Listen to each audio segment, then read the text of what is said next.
To be the timekeeper.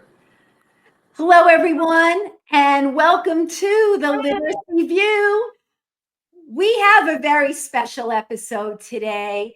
It is Takeaway Tuesdays. This is a new feature of our podcast, and it really came about through discussions about how dense our episodes are. We have great guests that offer a lot of information. And what we found is it was overwhelming for people and they did not really know where to begin.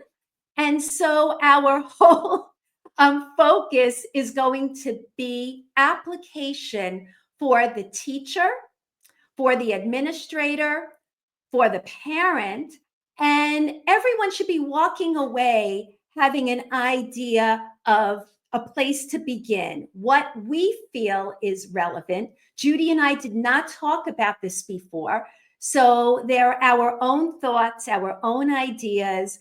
And hopefully, if you enjoy this little 15-minute recap, you can always go back to the episode or share that one with your friends as well. Episode 99, it was with Devin Kearns, our new No BS bestie.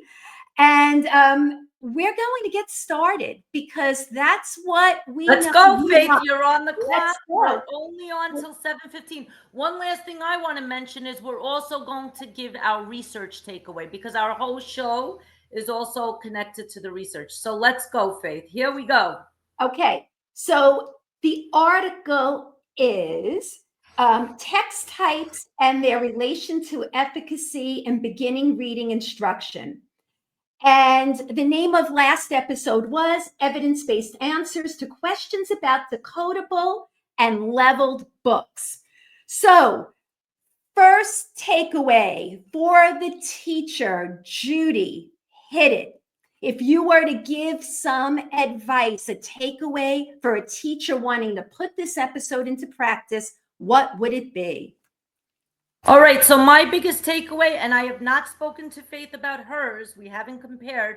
My biggest takeaway, Faith, was that controlled text gives you gives kids a lot of practice on what they have been learning in class. So I really feel strongly, based on this episode and based on my own practice, that kids need a lot of practice on what they're doing in phonics to actually see it in controlled decodable text, because it makes the process easier to learn how to read and make those connections. So eventually kids can read all types of different books. So that was my main takeaway for teachers. So my main takeaway was that Devin said that decodables and authentic trade books together produce higher gains in word reading. So it's really important that when we bring in the decodables, we are not throwing out authentic books. And that was very important. He stressed that. And I want to make sure that teachers think about this when they're looking at decodables and you have students that are really ready to move on to authentic books, that we are providing that to them. If we see that they are not really ready for the authentic text because their decoding is kind of weak and not accurate, then we have to back off a little bit. And he did say that because it's really hard for teachers to know that fine line. So that's what I took away, that we still have to provide both. They get more gains, but in doing so, we have to think about the kids. We have to really know them very well. That's how I looked at it. What do you think, Ju? Good? We're on the same page, Faith, and that's exactly today. I had the pleasure of working with a kid, and he worked on decodables, and I knew he was ready to go into a more authentic trade book because he was no longer guessing. And there he was shining like a little star today, reading an authentic fairy tale, and it was magical because he was ready. But it's just like you said, try it, see what the kid is doing. If you have to take a step back, go step back, but don't keep them in decodables forever. That's not the point. So let's move on, Faith. Okay, next one. The principal or the leader of a district needs to be able to take this research and utilize it too. What advice would you give to leadership after watching this episode? Wow, you're making me go first again? Go ahead. All right. So this is my advice to leadership. According to this episode, my learning was that the data on independent reading is not that strong. And reading level text during that time will not help support student learning on its own if you're not in the classroom, right? In the classroom. Okay. In the classroom. So just like what Faith was saying before, the combination approach works best with students. Students need to be exposed to a variety of text. And if you're giving kids independent reading time, you have to be very intentional. Is it something that they've seen before and had practice on before? Is it something you've been working on maybe in your small group and now you gave it to that child? So you have to be very, very careful on what are kids doing during independent reading, because for our earliest readers, the data is not that strong. It could be a big waste of their time if they're just reading something that they can't actually read. That was a big one. And I think that is a big one for leadership teams, especially right now. Data's pouring in and we need to know, what does small group instruction look like? And what does independent practice look like while small group is taking place? So that was my big takeaway. So my big takeaway was that we have to have decodable libraries in school. So if you're a leader and you don't have decodable books for students to be able to get this practice, this necessary practice, then in your budget, you need to definitely account for that. And you have to be able to choose wisely, because not all decodables are built the same. You want to be able to really know what you're looking at. And the other piece of this is that leaders need to know that the F&P benchmark assessment tool is not accurate. Devin said that in the episode. And so it becomes a real waste of time if teachers are spending weeks on this assessment. So I would think for a principal, ordering decodables, getting rid of an assessment that is not accurate would be my takeaway. What do you think? I think you're on the money with that one, Faith. All right, we're rolling here, babes. Let's go. Wow, this is a true test. Usually I talk so much, but we're on the top. We're rolling. We're rolling. So okay, next one, parents. So parents do watch our show, and a lot of times it's teacher talk and research. What can parents do at home to support their children? What's the takeaway for them from this episode? Go ahead. So my biggest takeaway from experience and from this episode is, parents, if you see your kids coming home with a level A, B, C book, those books suck for kids, okay? There's patterns in there that's not really teaching kids how to read. Parents, start looking for decodables in your kids' book bags. And if you're not seeing that for your earliest readers, please request from the teachers that you start getting materials that match your scope and sequence in phonics. So like if the kids are working on CVC words in phonics and you have an early reader, those are the kind of books you might want to see for your child at home. What else did I write? ABC books suck. Parents, also in your classrooms, you hope to see that your classroom is following a scope and sequence. Also, with those early books, what you might see your kids doing if they come home with a level book is starting to revert to guessing. We don't want to see kids guessing as they're reading, because they're being exposed to possibly multisyllabic words when they haven't even learned that in their scope and sequence. So if you see your kid doing that, that's a red flag. You don't want to see kids guessing. So parents, please ask your teachers to provide kids with decodables, especially for our early readers. If you're seeing leveled books, that's definitely a red flag. But also for the kids that crack the code, because there's many kids that crack the code and don't need decodables, your kid might be ready to have trade books in their book bag coming home. And if they could read it, listen to your kid read. That's going to tell you a lot. Listen to what they're doing when they get to a tricky word. Are they using what they know from phonics to problem solve? So basically, parents, you know your kids, listen to them read, and communicate with your teachers if you have any concerns. Okay, so my big takeaway from this is when books come home, parents should know if these books are for practice, where they're listening to the children read out loud, or this is a book that is a shared experience, or possibly the parent is reading aloud to the child. Parents, decodables are meant for the children to read, not for you to read. So if the teacher is sending home a decodable, it is for the child to be doing the reading and practicing.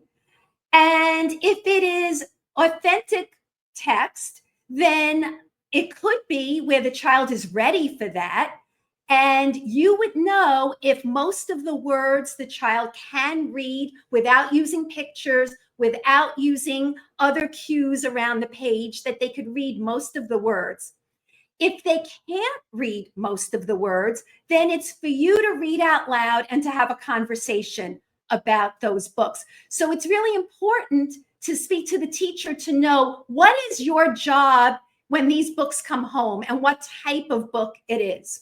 That's my takeaway. I think that was a brilliant point, and I think that what you said is so important. Teachers, that's a great idea. Parents, everybody, send home books for read aloud experiences too, because that's going to help with knowledge building, oral language, and all those other great things, and those comprehension skills, which are really important to our early readers based on the research as well. Faith, that was a really good one. And I hope more teachers do send home those type of texts, because very often we do send home books for kids to practice, but what a great experience it could be if a teacher sends home a book that the parent and the child could have a more read aloud experience as well. That's great, Faith. Thanks for bringing that up.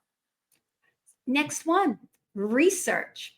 So this is our episode. It's about the research.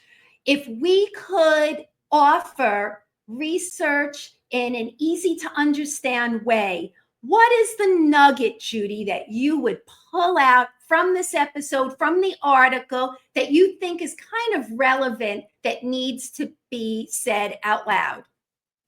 So my biggest takeaway based on the research from this episode was that no research actually promotes the benefit of pairing texts.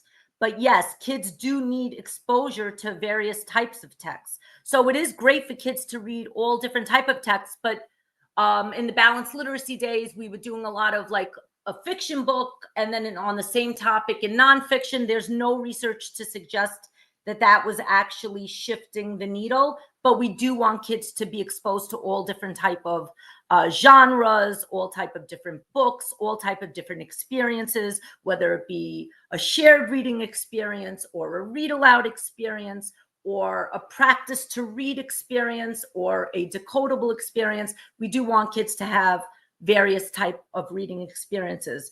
Another piece of research that's connected, that once again, the data on independent reading is not so strong. So make sure that you are intentional with what kids are reading and what the purpose of what they're reading is for. Is it for independent practice?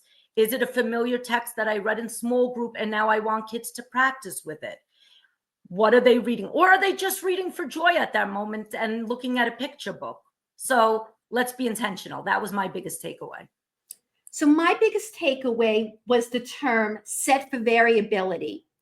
And that was something that Devin stressed, because since both decodables and trade books produce the largest gains, the reason that we need to expose them to something where that's not 100% decodable is they have to be able to test whether they can transfer their understanding. And he talked about these small approximations, such as if the child is sounding out the word fan. If you sound it out, it's going to be fan. We don't say fan. right? We say fan. And so they have to be able to make those little adjustments as they read. And the only way they're going to do that is if they are challenged with something that they're able to apply the skills that they are learning. So what is set for variability? I could tell you that Marnie Ginsburg describes it, and I love this definition, mispronunciation correction.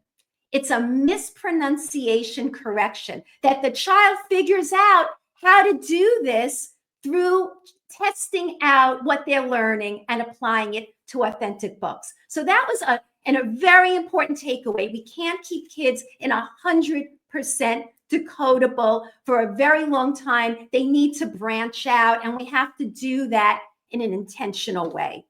So last bit, we talked about student outcomes, right? So from all of this, what can we hope for our students? Like, what should teachers look for if they're doing some of these things? Or what should parents look for if they are doing the read alouds with their children or being a listener for decodables?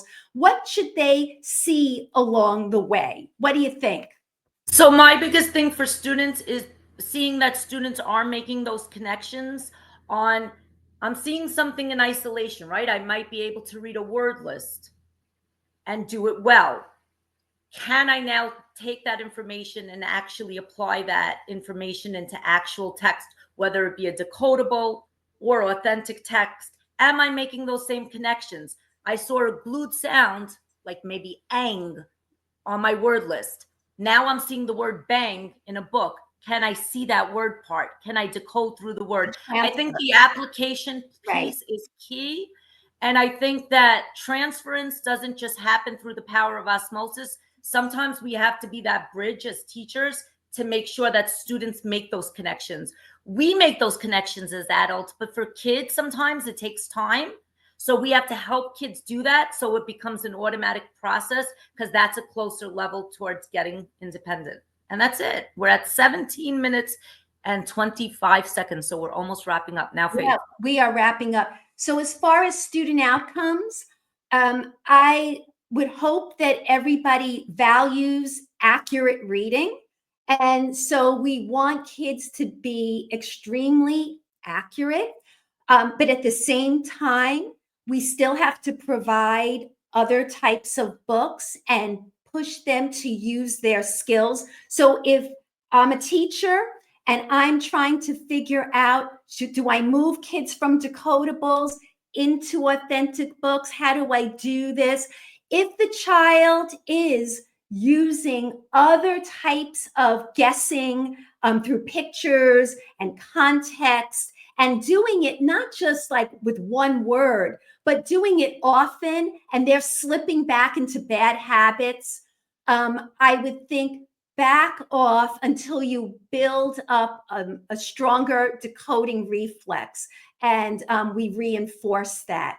And that's my takeaway for student outcomes. So we did it, Judy. I think we did pretty well. We said 15 we have to wrap up before it hits a higher number. Faith, we absolutely did it. Now we're going to upload it. We're going to share it. And we're hoping you share your biggest takeaway. So make sure you rewatch episode 99. Make sure you watch this episode. And then we want to hear from you. Bye, everyone. Changing lives. And I want to also thank Devin Kearns for giving us such a deep, full understanding of how to do this. He was a wonderful guest. Thank you. And we will have more Takeaway Tuesdays for you. Bye.